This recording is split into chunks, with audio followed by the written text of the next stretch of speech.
Olá, queridos, graça e paz, que Deus abençoe ricamente a sua vida. É um privilégio muito grande para mim dirigir-me a todos vocês mais uma vez. Vamos a mais um momento de esperança em tempos de crise.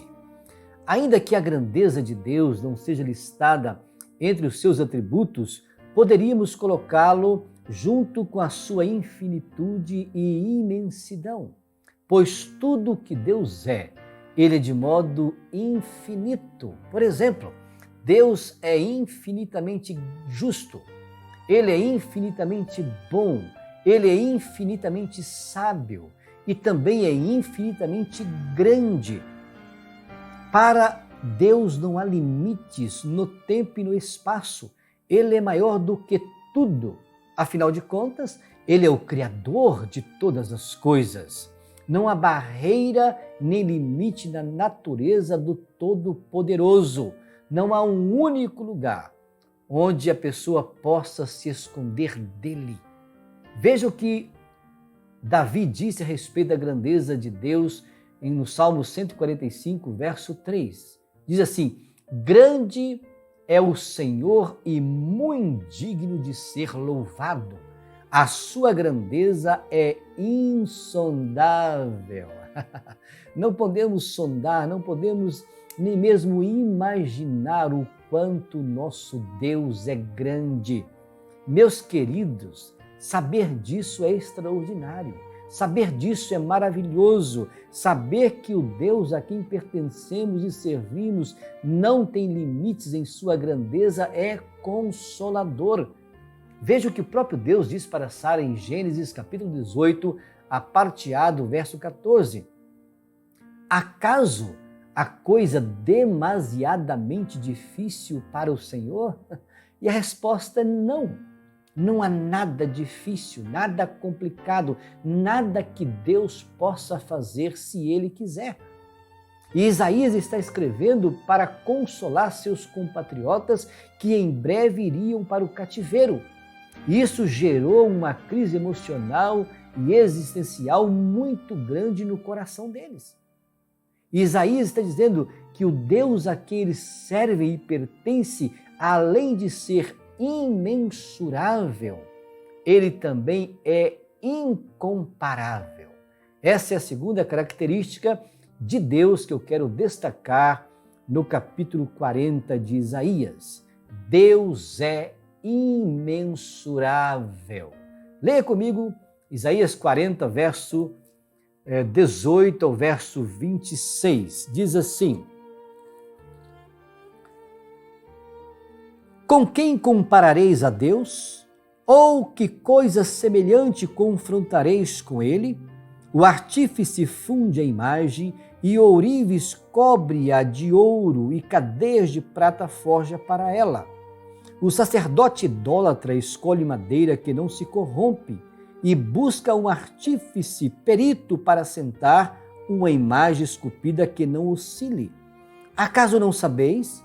Porventura não o vis? Não vos tem sido anunciado desde o princípio? Ou não atentaste para os fundamentos da terra?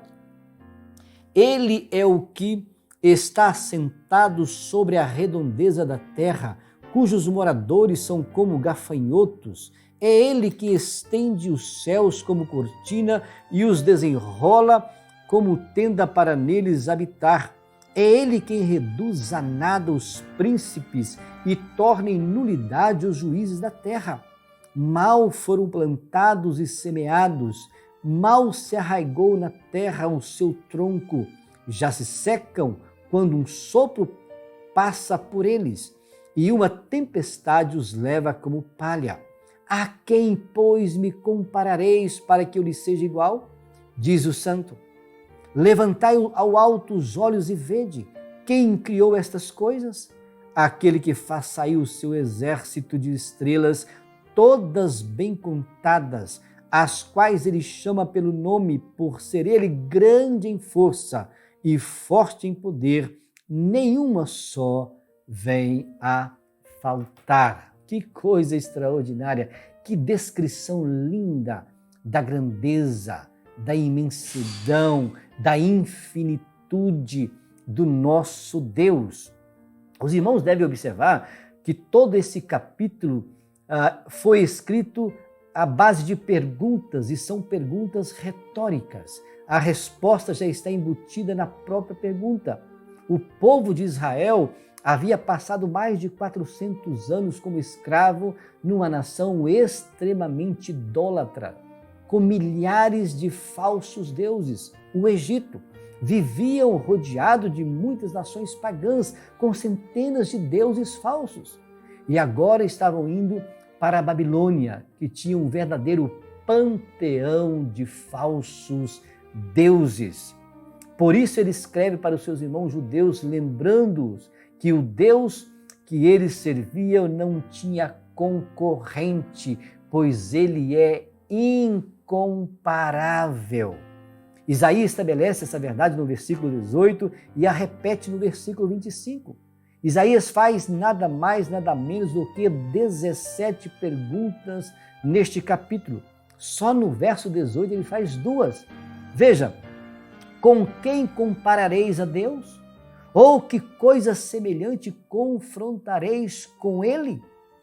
Isaías pergunta para o povo: com quais desses milhares de deuses falsos vocês vão me comparar?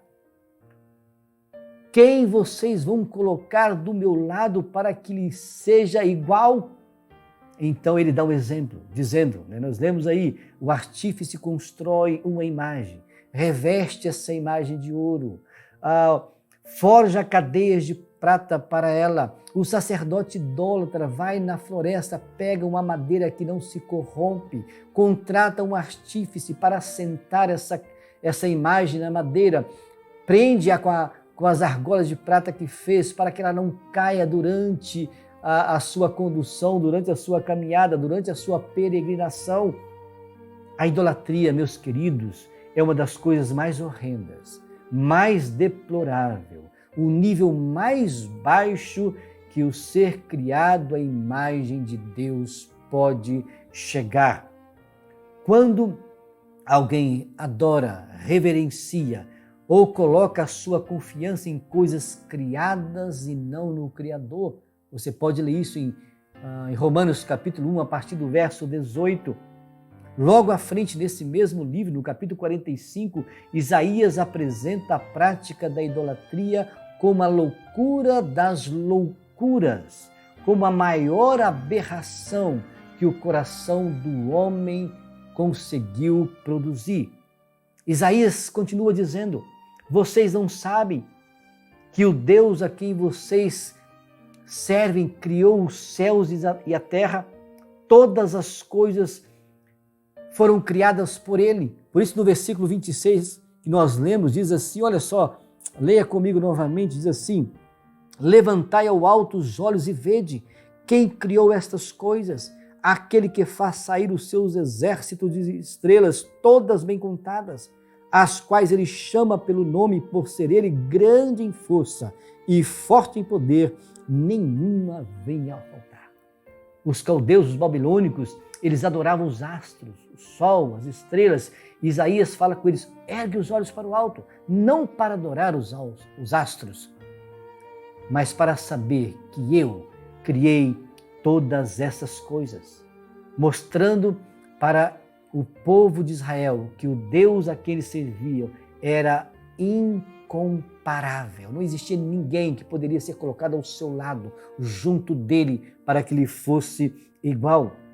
Segundo os cientistas, há aproximadamente 100 bilhões de galáxias no universo. E em cada galáxia há aproximadamente 100 bilhões de estrelas. E Isaías diz que o Deus de Israel, que o Deus incomparável, ele sabe o nome de cada uma delas e chama cada uma delas pelo seu próprio nome, sem esquecer de nenhuma sequer. Meus amados, diante da crise, diante do problema, por maior que ele seja, não há razão para temermos, porque o Deus a quem nós servimos, ele é imensurável e é também incomparável. Que Deus abençoe rica e abundantemente a sua vida, em nome de Jesus. Amém.